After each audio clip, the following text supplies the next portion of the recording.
Satu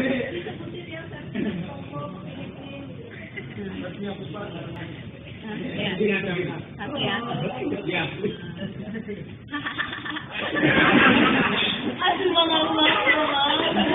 Terus. Yang di videoin kenapa sih, Mas?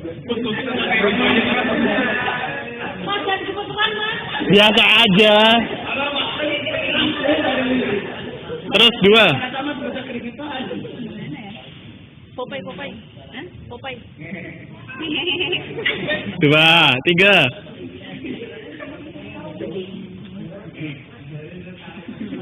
Buteker. Keempat.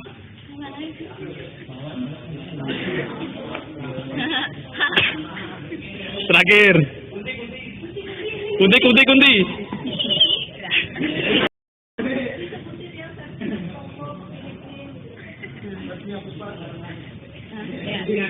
Satu ya.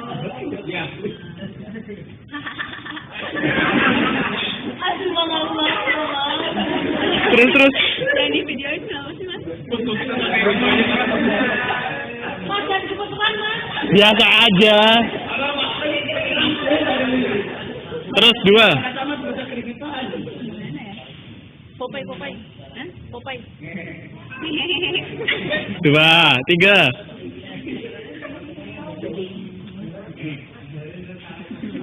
Buteker. Keempat.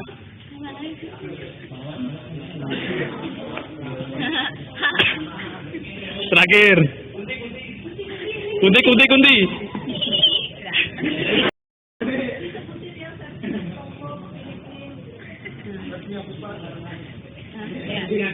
Satu ya.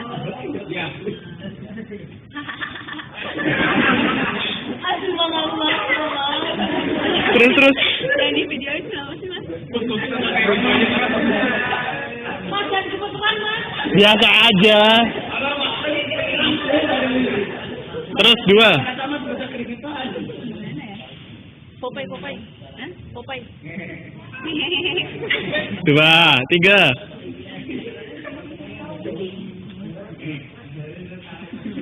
Buteker. Keempat.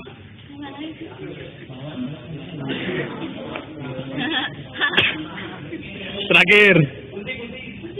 Kunti.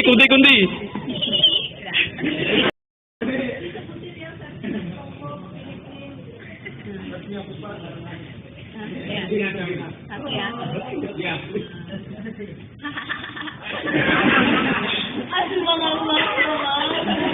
Terus. Yang di videoin kenapa sih, Mas? Mas, jangan kebetulan, Mas. Biasa aja. Terus 2. Gimana ya? Popeye. Hah? Popeye. 2, 3.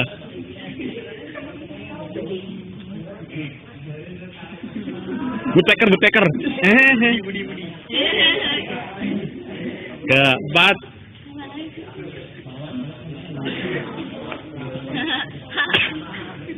Terakhir. Kunti.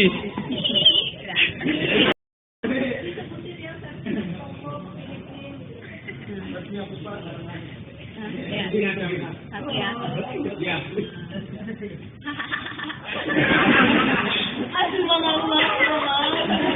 Terus. Yang di videoin kenapa sih, Mas? Mas, jangan kebetulan, Mas. Biasa aja. Terus 2. Gimana ya? Popeye. Hah? Popeye.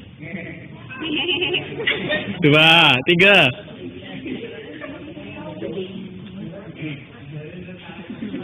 Buteker.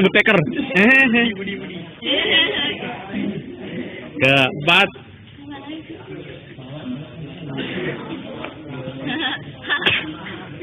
Terakhir. Kunti.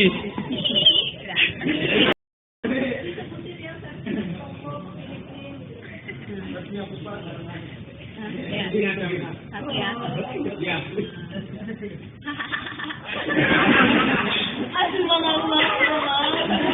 Terus. Mas, jangan cepet-cepetan, Mas. Biasa aja. Terus dua. Gimana ya?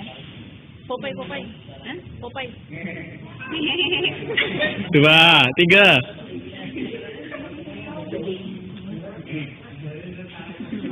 Woodpecker, woodpecker. Keempat.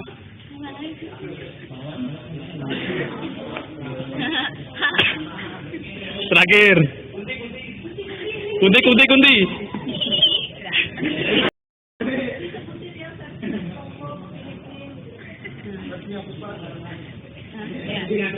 Aku ya.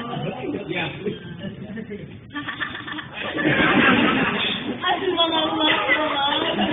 Terus, terus. Yang di videoin kenapa sih, Mas? Mas, jangan cepet-cepetan, Mas. Biasa aja. Terus dua. Gimana ya? Popeye, Popeye. Hah? Popeye. Dua, tiga.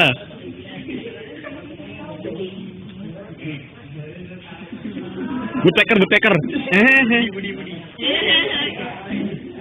Keempat.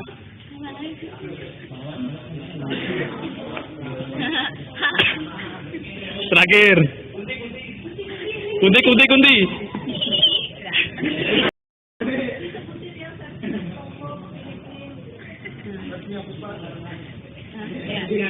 Aku ya. Aduh, Allah. Terus, terus. Yang di videoin kenapa sih, Mas? Mas, jangan cepet-cepetan, Mas. Biasa aja. Terus dua. Gimana ya? Popeye, Popeye. Hah? Popeye. Dua, tiga.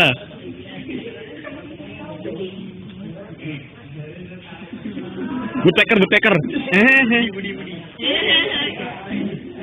Keempat.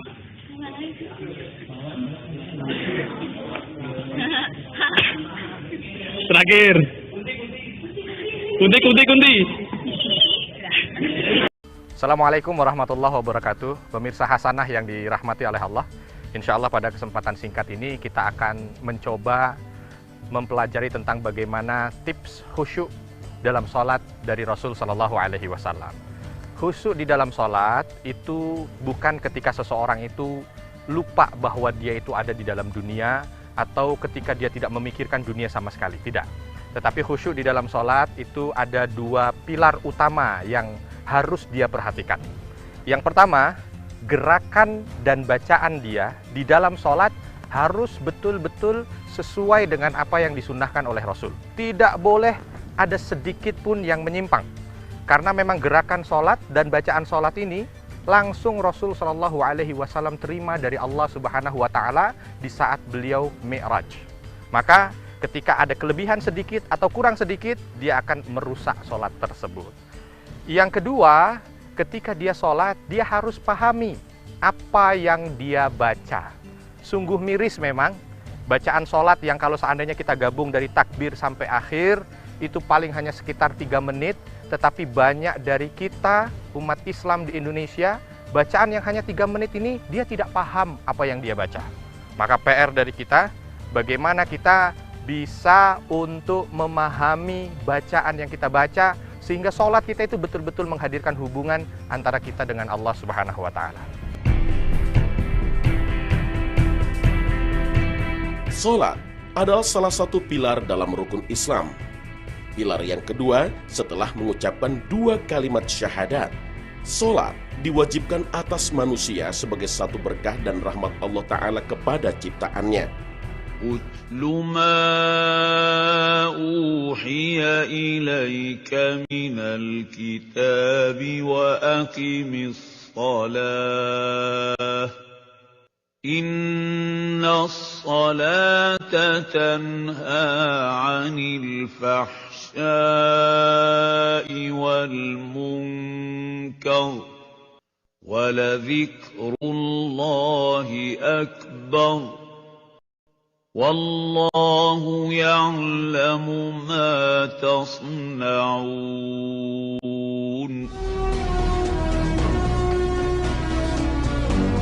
Sebanyak 68 kali perkataan sholat diulang dalam Al-Quran. Perintah sholat tak hanya disebutkan dalam perkataan yang sama, namun juga disebutkan sebagai doa atau doa, zikir atau mengingat. Juga disebutkan dalam bentuk gerakannya, yaitu sujud dan rukuk. Perkataan-perkataan ini menjadi dasar bagi kita bahwa sholat adalah bagian dari doa dan bagian dari berzikir. Dengan demikian, kita harus memaknai kewajiban sholat sebagai bagian dari kehidupan kita, di mana kata wajib bisa kita leburkan menjadi kata terbiasa. Sholat menjadi kebiasaan hidup manusia Islam, bukan hanya sebagai bentuk takwa kepada Allah Sang Maha Pencipta, namun juga menjadi identitas umat. Dimanapun kita berada, sholat menjadi aktivitas yang melekat. Di mal, di bandara, di kantor, di sekolah, di tempat wisata, pastikan bahwa langkah sholat kita tidak dihalangi oleh aktivitas apapun. Karena sejatinya, mengingat Allah adalah mengingat nikmat yang telah Dia berikan kepada kita. Mengingat bahwa kita hanya milik Allah semata. Kenikmatan udara yang kita hirup, kenikmatan darah yang mengalir lancar di tubuh kita, kenikmatan jantung yang berdenyut di dada kita, dan kenikmatan waktu yang diberikan kepada kita. Jadi, jika sholat sudah menjadi kebiasaan hidup dalam setiap gerak dan langkah, maka sholat seperti apakah yang diridhoi Allah dan dianjurkan oleh Rasulullah? Bagaimanakah caranya meningkatkan nilai khusyuk sholat kita kepada Allah Subhanahu wa Ta'ala?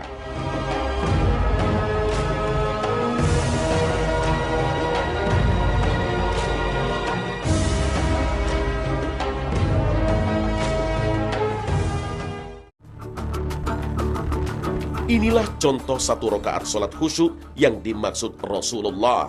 Baik, ketika kita ingin salat, kita mencoba untuk melihat salat Rasul Shallallahu Alaihi Wasallam. Yang pertama yang harus diwaspadai oleh kita bersama, ketika kita ingin salat, maka gunakanlah pakaian yang terbaik yang kita miliki. Jangan gunakan pakaian sembarangan, karena Allah Subhanahu Wa Taala sudah menegaskan, khudhu zinatakum inda kulli masjid. Pakailah pakaian terbaikmu ketika kamu ingin melaksanakan salat. Itu yang pertama. Yang kedua, salatlah tepat waktu. Dan yang ketiga, kita coba lihat begini ya, bagaimana gerakan apa yang disampaikan oleh Rasul Shallallahu Alaihi Wasallam. Karena Rasul menegaskan, sallu kama ra'aitumuni usolli. Salatlah kamu seperti kamu melihat aku salat. Tidak boleh ada satu gerakan pun yang tidak sesuai dengan apa yang disunnahkan oleh Rasul. Yang pertama adalah berdiri tegak menghadap kiblat. Kiblat di sana kita harus berdiri tegak menghadap kiblat. Tangan harus ke bawah. Tidak boleh begini, tidak boleh ke belakang. Ya, tangan harus ke bawah. Lalu pandangan melihat tempat sujud. Tidak boleh melihat depan, tidak boleh melihat atas. Bahkan ada beberapa larangan ketika seseorang itu dalam sholatnya melihat ke atas, maka dia akan dilempar oleh Allah Subhanahu Wa Taala. Ya. Pandangan menuju ke bawah. Kaki ini seluruhnya diminta untuk menghadap kiblat. Jadi dari kaki pun ini harus lurus ke arah kiblat, ya, tidak boleh agak sedikit mencong begini atau tidak boleh juga begini. Jadi kakinya harus lurus menghadap kiblat. Setelah itu baru kalau semua posisi sudah betul-betul berdiri tegak, lalu dilanjutkan dengan dalam hatinya dia meniatkan diri bahwa dia ingin melakukan sholat. Sholat apa yang akan dilakukan? Jangan sampai ketika dia sudah sholat dia baru bingung niat apa kira-kira. Nggak boleh. Ketika sudah baru dia naik ke takbiratul ihram. Ada dua versi dari takbiratul ihram yang disunnahkan oleh Rasul Shallallahu Alaihi Wasallam. Yang pertama, sejajar dengan pundak, ya, tangan sejajar dengan pundak. Seperti contoh mungkin takbir Allahu Akbar, sejajar dengan pundak, dan tangan semuanya menempel. Ya, ini versi yang pertama. Yang kedua, Rasul Shallallahu Alaihi Wasallam sejajar dengan telinga, ya, diangkat sampai dengan telinga di sini, keluar. Ya. Itu ketika kita takbir. Dua versi, Allahu Akbar. Atau versi yang kedua, Allahu Akbar. Pandangan tetap ke bawah, tidak boleh melihat kanan, kiri, atau depan. Selanjutnya dari kalimat itu bisa ada 3 macam. Boleh bersamaan ketika takbir, Allahu Akbar, bersamaan dengan gerakan. Atau bacaan dulu baru gerakan. Allahu Akbar. Atau gerakan dulu, atau bacaan dulu baru gerakan. Allahu Akbar. Pandangan tetap ke bawah. Doa yang dia baca, selama doa yang dia baca, pandangan ke bawah. Tidak boleh ke depan, tidak boleh ke atas, tidak boleh ke samping, ataupun ke kanan, ke kiri. Pandangan tetap ke bawah. Begitu selesai dari bacaan surat pendek yang dia baca, maka setelah itu dia ruku. Ya, setelah itu dia ruku. Ketika ruku, mengangkat tangan. Lalu ketika mengangkat tangan, posisi tangan itu harus ada di lutut. Dan posisi dia ketika ruku itu harus betul-betul 90 derajat. Ya, 90 derajat. Lurus. Tulang punggung belakangnya itu lurus. Ya, coba kita praktekkan dari tangan di atas dada. Ingin berangkat ke ruku. Allahu Akbar. Tangan persis ada di atas lutut. Tidak boleh ke bawah, tidak boleh ke atas. Kenapa? Karena patokannya ada di lutut. Kalau lutut ini pas, maka ini juga akan pas, lurus. Bahkan kalau seandainya kita letakkan minuman atau gelas yang berisi minuman, maka gelas yang berisi minuman ini tidak akan tumpah. Pandangan mata bagaimana? Pandangan mata tetap ke tempat sujud, ya. Bukan ke kuku, bukan ke tengah, bukan kemana-mana. Tempat sujud, tidak boleh bergerak. Baru setelah itu kita angkat badan kita ke atas sambil bertasbih, ya. Tetapi sambil mengangkat kedua tangan, ya. Begitu dari ruku langsung naik Sami'allahu liman hamidah. Ya. Ya. Tangan kembali lurus, pandangan juga kembali ke bawah lagi, badan tetap tegak. Setelah membaca doa, ya, ketika berdiri begini, lalu lanjut ke sujud. Ada beberapa hal yang perlu diperhatikan ketika sujud, ya. Bagaimana gerakan sujud itu supaya indah? Karena gerakan sholat ini ketika kita ikuti sesuai dengan apa yang disampaikan oleh Rasul, maka gerakan itu betul-betul indah. Ya, kita lihat begitu kita dari berdiri tegak begini, pandangan tetap ke bawah, kita langsung bertakbir untuk turun menuju sujud. Allahu Akbar. Yang pertama kali kita tempelkan adalah tangan. Yang pertama kali kita tempelkan adalah tangan. Karena Rasul melarang kita ketika turun ke sujud itu seperti turunnya unta. Ya, kita turun dulu tangan, Allahu Akbar. Lalu setelah tangan, baru kedua lutut. Baru setelah itu, ini diletakkan ke depan karena nanti harus disejajarkan dengan telinga. Karena Rasul itu selalu membesarkan tangannya ketika beliau bersujud, langsung nempel. Ya, jadi ada 5 hitungan. Ada 5 hitungan. 1, 2, 3, 4. Setelah itu kaki belakang tutup. 5. Nah, karena kaki belakang tidak boleh terbuka. Ya, kita lihat. Allahu Akbar. 1, lutut. 2, tangan maju. 3, 4, tempel. 5, kaki belakang. Ya, ini posisi sujud. Posisi sujud, ada 7 anggota badan yang harus menempel di tempat sujud kita. 1, dahi dengan hidung. 2, 3, ya, 2 telapak tangan. Setelah itu 2 lutut. Setelah itu jari bawah kaki. Ya, jari bawah kaki. Jari bawah kaki ini semuanya harus nempel dan dia harus ditekuk supaya jari-jari ini menghadap kepada kiblat. Ya. Dan di belakang itu kaki tidak terbuka begini, tapi nempel. Setelah ini dia baca doa sujud dengan tumak ninah. Baru setelah itu dia bangun untuk duduk di antara 2 sujud. Allahu Akbar. Iya. Setelah duduk di antara 2 sujud, dengan posisi duduk itu di atas kaki kiri dan kaki kanan ditegakkan, ya. Lalu dia membaca doa di antara 2 sujud dengan tumak ninah. Setelah itu kembali ke posisi sujud, ya. Langsung sujud. Allahu Akbar. Ingat, ada beberapa larangan yang dilarang oleh Rasul SAW ketika seseorang itu sujud. Yang pertama, dia tidak boleh sujud seperti sujudnya anjing. Bagaimana sujudnya anjing? Sujudnya anjing itu ketika dia sujud, tangannya ditempelkan ke bawah. Tangannya ditempelkan ke bawah. Ini dilarang. Lalu bagaimana? Dia harus menaikkan tangannya seperti ini. Bahkan Rasul SAW ketika sujud dengan menaikkan tangan seperti ini, kalaupun ada anak kambing yang ingin lewat di antara tangannya, itu bisa lewat. Dan beliau terlihat, ya, bahagian dalam sini terlihat. Jadi ketika sujud, beliau mengangkat tangan. Ini jika memungkinkan. Tetapi kalau seandainya sholat jamaah yang tidak memungkinkan, maka disesuaikan saja. Dengan syarat tidak menempel lengannya ini di tempat sholatnya atau di lantainya. Ya. Baru setelah itu, langsung kita akan duduk tasyahud akhir. Ya. Allahu Akbar. Ya. Duduk tasyahud akhir berbeda dengan duduk di antara 2 sujud atau duduk di tasyahud awal. Kalau duduk di tasyahud akhir, dia tidak duduk di atas kaki kirinya. tetapi dia duduk di atas lantai. Kaki kirinya dia majukan ke depan, tapi posisi kaki kanan tetap berdiri tegak dengan jari-jari ditekuk. Ya. Lalu posisi mata kemana? Ketika seperti ini, posisi mata tetap masih melihat kepada tempat sujud, tidak berubah. Posisi mata tetap melihat ke tempat sujud. Kecuali ketika nanti tangan ini, ketika tasyahud akhir, tangan mulai diangkat, maka mata mulai melihat ke tangan. Ya. Mulai mata melihat ke tangan, bukan tangan, telunjuk ini. Ya. Ketika kita tasyahud akhir, ya, kita angkat telunjuk kita, maka mata kita yang tadinya melihat kepada tempat sujud berubah melihat ke telunjuk. Boleh dipraktekkan, langsung diangkat telunjuknya. Nah, begitu telunjuk ini diangkat, maka mata langsung melihat ke telunjuk. Dan Rasulullah SAW menegaskan bahwa gerakan tangan ketika orang itu bertasyahud itu jauh lebih ditakuti oleh setan daripada pukulan gada dari neraka. Ya. Baru setelah itu, ya, setelah selesai dia bacaan doa tasyahud akhir, maka dia selesaikan dengan salam. Ya, maka dia selesaikan dengan salam. Ketika salam, tangan juga yang tadinya dia sudah posisi menunjuk, dia normalkan kembali. Baru setelah itu salam ke kanan sekali, salam ke kiri sekali. Ya. Assalamualaikum warahmatullahi wabarakatuh. Assalamualaikum warahmatullahi wabarakatuh. Kalau gerakan ini disesuaikan dengan apa yang disampaikan oleh Rasulullah SAW, maka satu poin dari sholat khusyuk itu bisa kita amalkan. Tinggal bagaimana kita menyesuaikan doanya sesuai dengan sunnah Rasul, lalu kita menselaraskan apa yang kita baca dengan apa yang ada di dalam hati dan pikiran kita. Semoga ini bisa membantu para pemirsa sekalian, bisa meraih kekhusyuan di dalam sholat, sehingga kita bisa mendapatkan keberkahan dari Allah Subhanahu wa Ta'ala. Assalamualaikum warahmatullahi wabarakatuh. Betapa besar kasih sayang Allah kepada hambanya. Hanya dengan mengingat Allah, Allah janjikan bermacam hal kepada kita. Kasih sayangnya, ridhonya, rizki di dunia dan akhirat, bahkan surganya.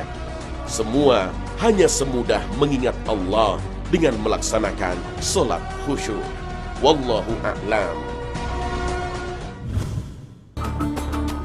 Sholat adalah metode komunikasi utama umat Islam kepada Sang Khalik. Melalui sholat, kita mampu mengeluarkan isi hati dan segala gundah kepada Sang Pencipta. Karena itulah, sholat diwajibkan kepada manusia karena manfaatnya yang untuk diri manusia sendiri. Sholat juga merupakan metode pembaikan kepribadian. Dengan sholat, kita dapat merefleksikan diri kita untuk menjadi rendah hati dan sabar.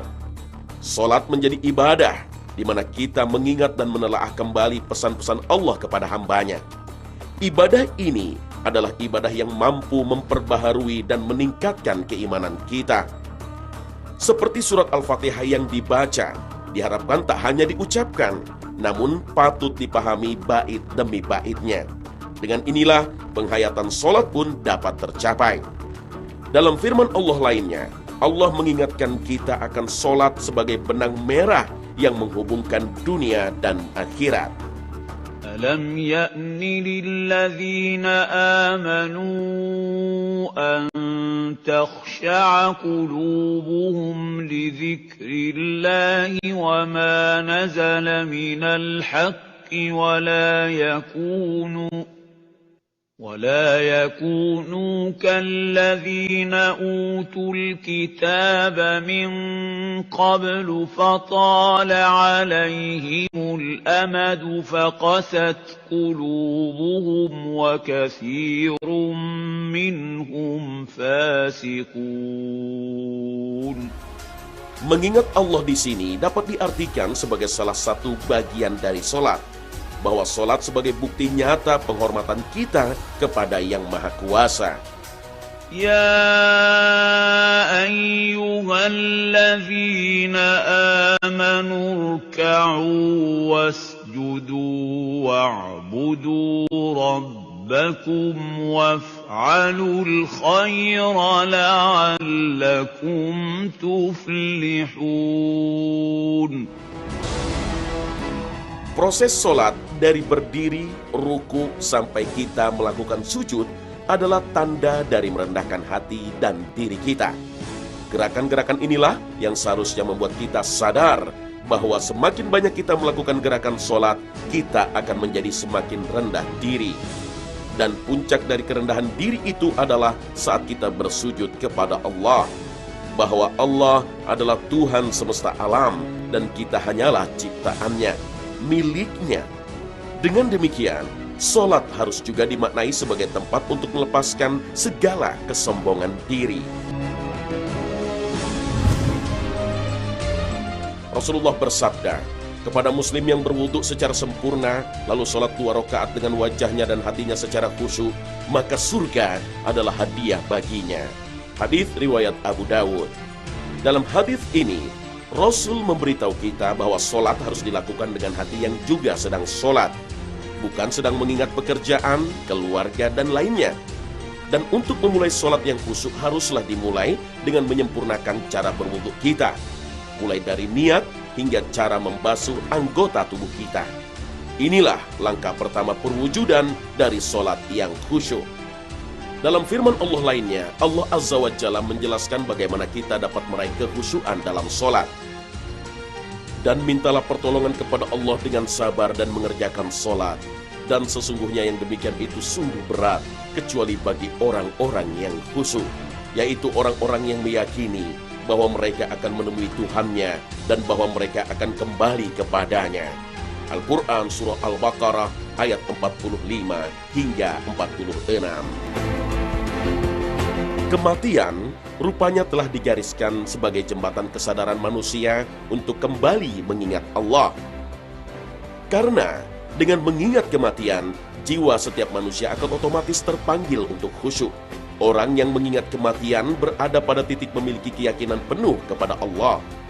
Orang yang menyerahkan hidup dan matinya hanya untuk Allah, sehingga semua amal ibadahnya, zakatnya, puasanya, sholatnya benar-benar dirasakan sebagai sebuah perjalanan untuk berkomunikasi secara langsung kepada Allah. Nilai khusyuk akan bertambah jika kita dapat betul-betul memaknai doa dan firman Allah yang kita ucapkan. Saat kita mengucapkan takbir, kita harus benar-benar meyakini takbir itu, bahwa hanya Allah yang maha besar. Sebuah ikrar yang menyatakan kebesarannya. Saat kita membaca surah Al-Fatihah, kita pahami satu persatu kata dalam setiap ayatnya. Seperti saat kita mengucapkan Alhamdulillahirrabbilalamin, kita harus paham makna dari ayat tersebut dan memaknainya dengan benar. Kita memanjatkan puji dan bersyukur kepada Allah sebagai Tuhan alam semesta. Lalu dilanjutkan dengan Ar-Rahmanir-Rahim, Maha Pengasih dan Maha Penyayang. Kita rasakan dalam jiwa kita seberapa besar kasih sayang Allah kepada kita. Maliki Yaumiddin, Raja dari hari pembalasan. Demikian pula dengan setiap ayat lainnya dari surah yang akan kita baca. Kemudian saat kita ruku, kita menundukkan diri kita sebagai bentuk penghormatan. Dan bentuk penghormatan kita yang paling utama adalah saat kita bersujud. Di saat yang bersamaan kita pahami setiap kata yang kita ucapkan, doa yang kita panjatkan. Doa sujud Nabi seperti yang diriwayatkan oleh Abu Dawud, Subhana rabbiyal a'la wa bihamdihi, keagungan hanya milik Allah semata. Dalam hadis riwayat Bukhari dan Muslim, doa sujudnya agak lebih panjang. Subhanaka Allahumma Rabbana wa bihamdika Allahumma ghfirli. Keagungan hanya milik-Mu ya Allah, ya Tuhan kami, dan segala pujian hanya untuk-Mu ya Allah, ampunilah kami.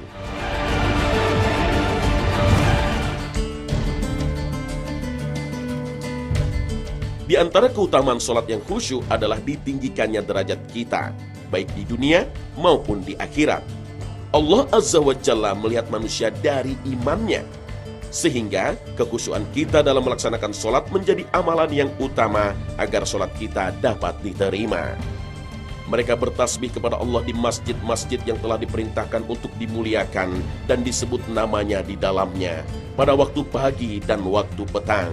Laki-laki yang tidak dilalaikan oleh perniagaan dan tidak pula oleh jual beli dari mengingat Allah, dan dari mendirikan sembahyang, dan dari membayarkan zakat.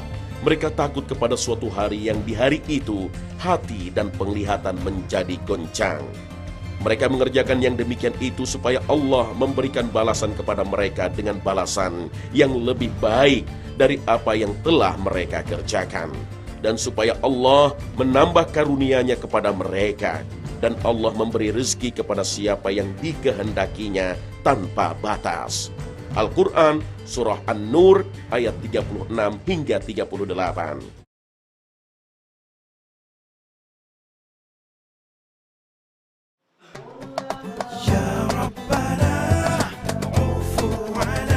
Demikianlah cara menggapai khusyuk dalam sholat. Bukan dengan semata meniatkan khusyuk, tetapi dengan memahami dengan betul apa makna sholat dan makna bacaan sholat. Mendalami dan merasakan dalam jiwa semua bacaan sholat, perkataan demi perkataan. Dan hanya melalui pemahaman saja, kekhusyukan dalam sholat dapat dirasakan. Semoga episode ini bermanfaat bagi kita semua, agar kita terjauh dari sifat riya dalam sholat dan lebih dekat kepada Yang Maha Esa. Terima kasih atas perhatian Anda. Wabillahi taufiq wal hidayah. Wassalamualaikum warahmatullahi wabarakatuh.